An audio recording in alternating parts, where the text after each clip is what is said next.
Sonic Mega Collection, a compilation of all the Sonic games on the Sega Mega Drive, and today we're taking a look at Sonic the Hedgehog 3. Sonic the Hedgehog 3, a 2D platformer released for the Mega Drive in 1994. This game was meant to be a massive new adventure for Sonic, but it got a bit too big for its britches and had to be split into two separate games, so I'm gonna look at them separately. Sonic 3 introduced a new character to the game with Knuckles the Echidna, a new rival to Sonic with hair almost as stunning as my own. But this game was another massive success for Sega, selling over 1 million copies, so let's check it out and see what's up. It's Juice and Jam time!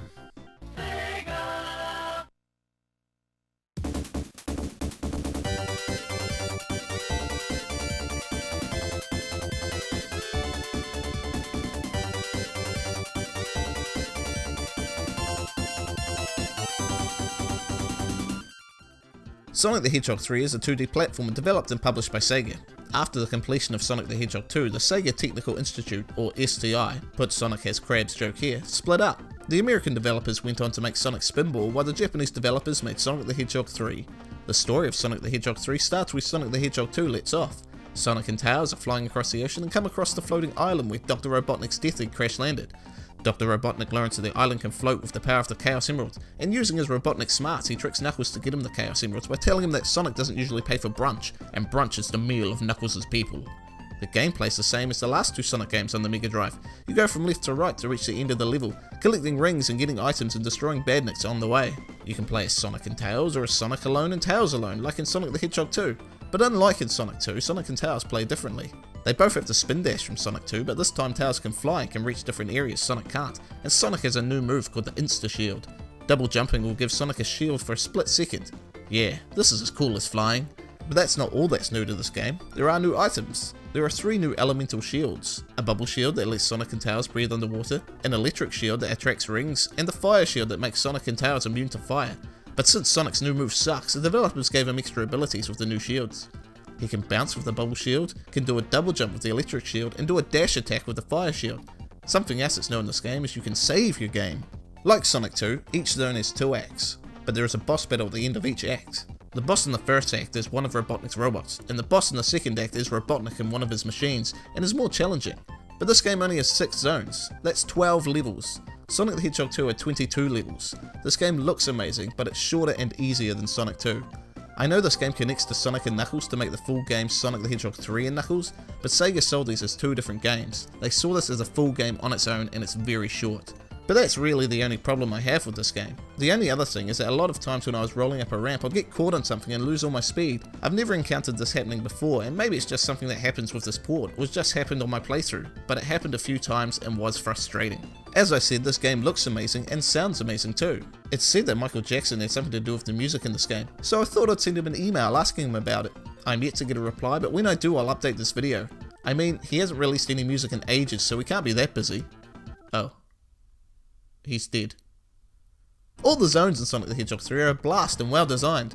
You can speed your way through each act, riding on zip lines, rolling on top of water, and even snowboarding. But you can also explore the acts.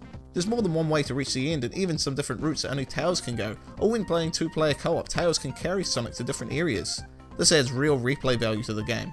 Another good thing about this game is the save feature.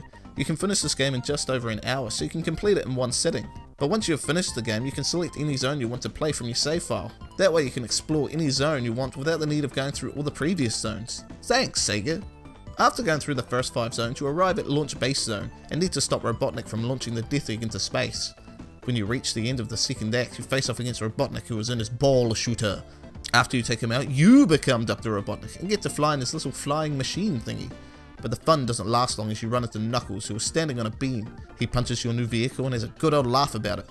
But the Death Egg gets launched and Knuckles falls off his beam and you get carried to a platform on Robotnik's rocket. Here you face against Robotnik's beam rocket. This fight isn't that difficult and is over pretty fast. But then you realise you're a fool because this isn't even Robotnik's final form, as he comes in on his big arm machine. These bosses all have great names. This is the toughest boss of the game and requires you to hit him in just the right spot. After 8 hits, Robotnik is defeated and the platform breaks off the rocket. The Death Egg falls from the sky and disappears in a flash. Sonic is now stuck, falling from the sky, and decides to jump to his death, and you're treated to the credits. If you finish the game with Tails, he does the same thing. But at least he can fly and is still alive, and has started his own brand of moist towelettes. But after the credits, you have Dr. Robotnik and Knuckles teasing you to try again to get all the Chaos Emeralds. You get the Chaos Emeralds by finding a large ring hidden within each act. The large rings take you to a special stage where you need to pass through all the blue spheres to get the Chaos Emerald. You can surround a section of blue spheres to turn them into rings. If you collect over 50 rings, you'll get a continue, and if you get all the rings, you'll get a perfect, which will give you more points towards your score. I enjoy these special stages a lot and found playing them with the GameCube controller fun. I used a control stick and it felt like an arcade game like Pac-Man, hitting the stick in the direction I needed to go. These special stages aren't very difficult, and there are plenty of large rings around, giving you many opportunities to get the Chaos Emeralds. After you have all the Chaos Emeralds, Sonic can turn into Super Sonic. Double jumping with 50 rings will transfer Sonic into Super Sonic, but if you have an elemental shield you won't transform. I like this as it means you can really control when you can turn into Super Sonic, but again, if Tails gets all the Chaos Emeralds, nothing happens. If you finish the game with all the Chaos Emeralds, the ending is pretty much the same, except Sonic doesn't die so he can turn into Super Sonic and fly away and get some breakfast or something. And after the credits you're treated to a nice little logo. Aww. Sonic the Hedgehog 3 builds upon the previous Sonic games on the Mega Drive. With new moves, new elemental shields, and a new rival, Sonic 3 is an excellent follow-up to Sonic 2, and looks and sounds amazing and plays just as well as the previous Sonic games. Sure, the game is short, but with the new save feature you can explore any zone you want after completing the game, giving the game real replay value. This game even connects to Sonic and Knuckles, giving you the full game of Sonic 3 and Knuckles. But I think it holds up great on its own. Well, I gotta go take off my clothes for money. I guess that's why they call me Captain Boat.